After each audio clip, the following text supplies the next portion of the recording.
houve a retomada do julgamento do golpe no Supremo Tribunal Federal.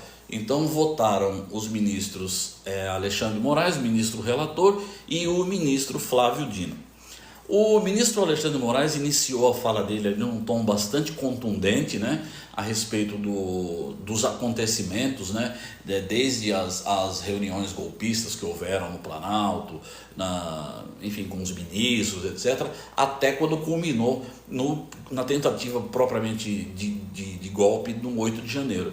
Então ele foi muito contundente na introdução e principalmente no voto. E além de tudo, o ministro ele foi muito habilidoso no voto dele, porque ele contou a história inteira da tentativa de golpe, relacionando todos os envolvidos. Desde o Jair Bolsonaro, que ele caracterizou como o chefe, né, da organização criminosa, e a participação de absolutamente todos os envolvidos nesse que eles querem chamado o núcleo essencial do golpe, né? Que está ali o Jair Bolsonaro, o delator Mauro Cid, o general Heleno, o general Paulo Sérgio, o deputado Alexandre Ramagem, o ex-ministro Anderson Torres, o almirante Garnier e falta um, que eu não lembro agora, quem que é?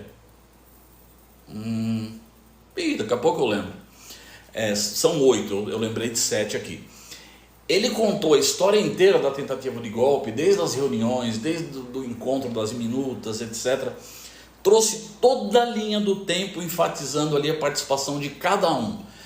Vamos lembrar que na primeira sessão do julgamento, né, nas primeiras sessões da semana passada, o advogado, tanto do general Heleno quanto do general Paulo Sérgio, né, eles tentaram ali dissociar os clientes dele dessa saga golpista que houve. Depois houve um desdobramento em relação a isso no julgamento de hoje, mas eu vou falar daqui a pouco. Então, mas no caso do Alexandre de Moraes, no voto dele, ele relacionou todas as pessoas com o golpe. Foi muito contundente, ele não poupou o general Heleno, não poupou ninguém.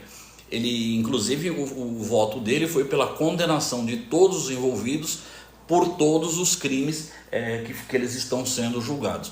Exceto, evidentemente, o Alexandre Ramagem, que por ser deputado, 2 dos 5 crimes que eles estão sendo acusados, ele cometeu, né, por envolvimento, após ser diplomado como deputado federal. E nesse caso, a Câmara Federal ela tem a prerrogativa de suspender o julgamento desses 2 crimes, e isso que aconteceu. Então, quando finalizar o mandato do deputado Ramagem, aí sim ele pode ser novamente processado e julgado por esses 2 crimes. Por enquanto está suspenso. E aí ele seguiu o ministro Alexandre, e assim, logo no começo da fala dele, onde ele falava sobre as preliminares, né, que são aqueles pedidos da defesa para que haja algum tipo de nulidade, para que haja alguma questão aí de foro, etc. Ele falou isso e ele afastou todas, né, as preliminares, e aí aconteceu a primeira interrupção do ministro Luiz Fux. O ministro Luiz Fux estava de uma maneira um pouco inquieta no julgamento, né? Ele teve assim umas participações um pouco tensas, né? Nós vamos desenvolver a respeito disso. Então o ministro Fux fez questão de dizer que ele, no voto dele, ele também falará sobre as preliminares. Ele meio que deu ali um alerta ao ministro Alexandre de Moraes de que ele deverá abrir divergência em relação às preliminares. As preliminares, vamos lembrar que lá atrás, no início, né, na aceitação da denúncia, o Fux ele já abriu alguma divergência em relação a isso, dizendo que ele entendia que o foro não deveria ser o STF e que se o foro fosse o STF não deveria ser a turma, deveria ser o plenário. Ele foi voto vencido em todas esses votos dele, mas ele já deu indicação que ele deverá abrir divergências.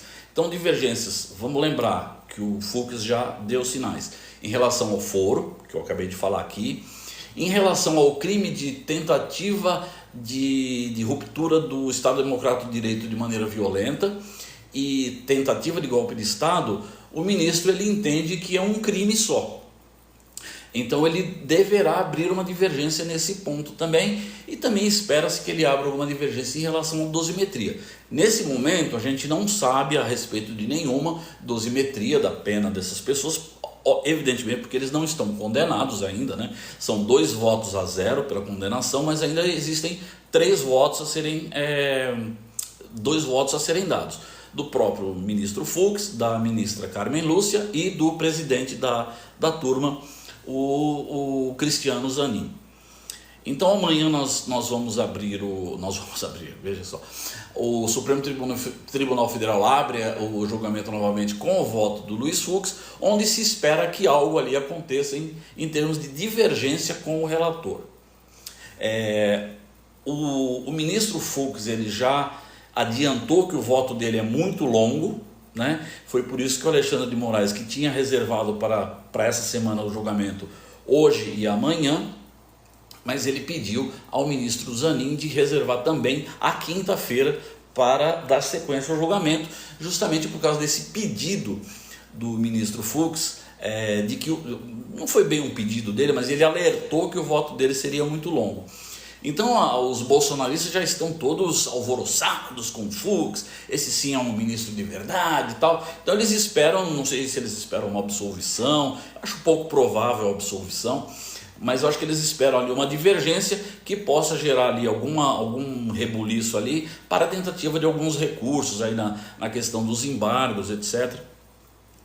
Então vamos ver o que acontece. Creio que já está afastada a possibilidade do ministro Fux pedir vistas, né? Já que ele disse que o voto dele será muito longo, então ele não dará, pelo menos é o que eu imagino, ele não dará um voto muito longo, de horas e horas e horas, para depois falar que ele quer vistas do processo. Então eu creio que já esteja afastada essa hipótese do ministro Fux pedir vistas e empurrar o processo para até 90 dias a partir dessa data. Então amanhã eu estou com essa maneira de falar gente, né? Até parece que eu estou envolvido lá. Amanhã o Supremo Tribunal Federal retoma o julgamento, justamente com o voto do Luiz Fux, e vamos ver quanto tempo ele vai levar e se haverá tempo para o voto de mais um dos ministros, que seria, no caso, na sequência, a ministra Carmen Lúcia. E provavelmente ficará para quinta-feira o voto do ministro Cristiano Zanin. Então amanhã, se houver, né, pelo menos um voto pela condenação dos réus, amanhã a turma já poderá formar a maioria pela condenação, ok? Então amanhã de novo, a partir das 9 horas, recomeça o julgamento da tentativa de golpe.